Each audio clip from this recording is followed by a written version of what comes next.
سیدنا علی کرم اللہ وجہ کی شہادت کا ذکر کرنا کیوں ضروری ہے، کیا وجہ ہے اس کی؟ جی بالکل اسامہ بھائی، یہ بڑا ضروری آپ نے سوال کیا ہے۔ میں اس کی طرف آنے سے قبل ایک بات جو انہوں نے کی تھی میرے دل کو اتنی بھلی لگی کہ مجھے جب یہ گفتگو کر رہے تھے ایسا لگ رہا تھا کہ جیسے کانوں کے رستے دل میں شہد کے قطرے ٹپکا رہے ہیں۔ سبحان اللہ۔ پہلی بار مجھے کوئی ایسی گفتگو سن کر وہ جو ایک لذت ہوئی ہے، کیونکہ میں خطیب قسم کا وہ مولوی ٹائپ بندہ ہوں،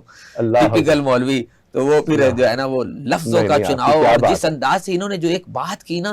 کہ مولا کائنات علی المرتضیٰ اتباع رسول کے وارث ہیں، وہاں میرے ذہن میں ایک بات آئی، یہی جو میں نے شعر پڑھا تھا، اصل نسل صفا وجہ وصل خدا، تو انہوں نے وجہ وصل خدا پہ بات کی، میں اصل نسل صفا پہ کرنے لگا ہوں، تھوڑا سا اس کو ایکسپلین کر دیں۔ جی دونوں کو کرنے لگا ہوں کہ مولا علی اتباع رسول کے بھی وارث ہیں اور مولا علی اولاد رسول یعنی سلسلۃ النور کے بھی وارث ہیں۔ سبحان اللہ، سبحان اللہ۔ اور Ahmad Raza is not a hollow mentality and shallow personality. He is the greatest research scholar. Then he says اصل نسل صفا کہ مولا علی خالص پاک سادات کی اصل یعنی جڑ ہیں۔ اللہ اکبر، اللہ۔ اور وجہ وصل خدا جو انہوں نے بات کی کہ رب سے ملانے کے لیے سبب ہیں، راستہ ہیں، اور باب فصل ولایت جو انہوں نے فرمایا کہ جو ہے وہ ولایت کا جو گلشن ہے اس کا مولا کائنات دروازہ ہے۔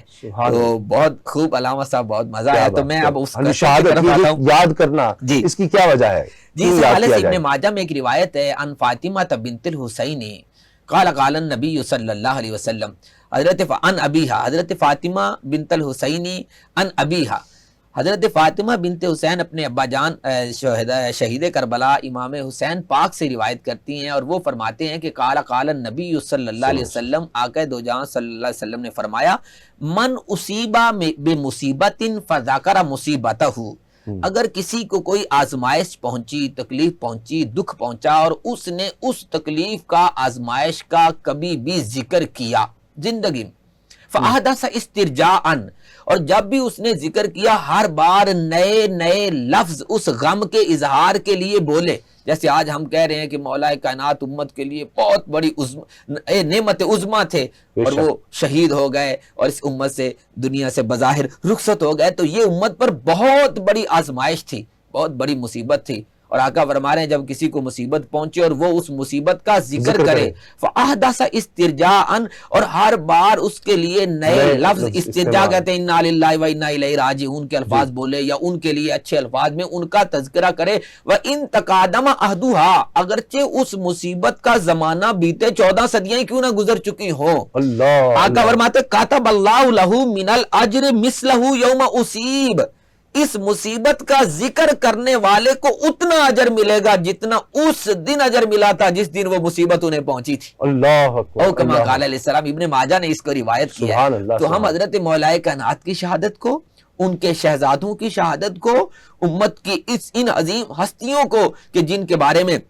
رسول کریم صلی اللہ علیہ وسلم نے فرمایا کہ یہ میری امت کے لیے امان ہیں، ہم ان کی شہادت کو اس لیے ذکر کرتے ہیں کہ جب کوئی ان کی امان سے ہٹ جاتا ہے تو اس پہ مصیبت آتی ہے، آزمائش آتی ہے۔ آج امت مسلمہ کی جو زوال اور پستی کا عالم ہے وہ اسی سبب سے ہے کہ ہم نے امت کی ان رول ماڈل ہستیوں کے مصائب کو، آلام کو، آزمائشوں کو، اور اس میں انہوں نے جو صبر پا کر سلام علیکم بما صبرتم فنعم عقبی الدار کا اجر پا گئے ہیں، ہم اسے بھول چکے ہیں۔ اور ہم جب نام لیتے ہیں تو کہتے ہیں جی یہ جی شہادت تو ہر ایک کی ہوتی ہے، تو کیوں مولا کائنات کی شہادت کو آپ ذکر کرتے ہیں، حسین شہید کربلا کی، امام حسن مجتبیٰ کی شہادت کو آپ کیوں ذکر کرتے ہیں؟ تو ہم یہ بتانا چاہتے ہیں کہ ہمیں رسول اکرم صلی اللہ علیہ وسلم نے یہ نصیحت ارشاد فرمائی ہے، امام حسین راوی ہیں اور ان کی شہزادی فاطمہ ہمیں یہ بتا رہی ہیں کہ جب امت پر کوئی آزمائش پڑے تو آپ بتائیے کہ آپ کے ابا جان جو میرے مینٹور ہیں جسٹس ریٹائرڈ نذیر احمد غازی صاحب، انہوں نے ایک بہت پیارا جملہ بولا حضرت امام حسن پاک کی ولادت کے موقع پر، وہ فرمانے لگے کہ رسول پاک صلی اللہ علیہ وسلم کو جس بات پر جس لمحے خوشی پہنچی، اس بات اور اس لمحے کی خوشی کو سیلیبریٹ کرنا امت پر فرض ہے، اور جس بات اور جس ذات کی وجہ سے جس سبب سے رسول پاک کے کسی پیارے کی وفات یا انتقال یا شہادت پر حضور کو غم پہنچا، اس غم کو محسوس کرنا بھی امت پر فرض بھی ہے اور قرض بھی ہے۔ اتباع تو تبھی ہوگی نا، ظاہری پیروی بات تو ہے، تبھی ہوگی بے جہاں شک۔ وہ خوش ہوئے وہاں خوشی کا اظہار، خوشی جہاں کا انہوں نے غم کا اظہار ہے۔ کیا وہاں بھی غم تو کا اظہار۔ سوچئے جب مولا اتباع تو کائنات نہیں ہے۔ دنیا سے شہید ہوئے ہوں گے تو آقا کریم صلی اللہ علیہ وسلم کو قبر انور میں کتنی جو ہے وہ تکلیف محسوس ہوئی گی۔ آقا صلی اللہ علیہ وسلم اپنے شہزادے حسنین کریمین کی شہادت پر کیسے خواب میں آتے امہات المومنین کے اور آ کر ارشاد فرماتے ہیں کہ مجھے جو ہے وہ اپنے شہزادوں کی شہادت پر دکھ پہنچا ہے کہ میری امت میں امت کہلانے والے لوگ دغا کر گئے۔ اور سیدہ زینب جو کبریٰ ہیں وہ میدان کرب و بلا میں کھڑے ہو کر استغاثہ پیش کرتے ہوئے کہہ رہی ہیں، راوی قرہ بن قیس تمیمی کا بیان ہے، اور وہ کہتی ہیں یا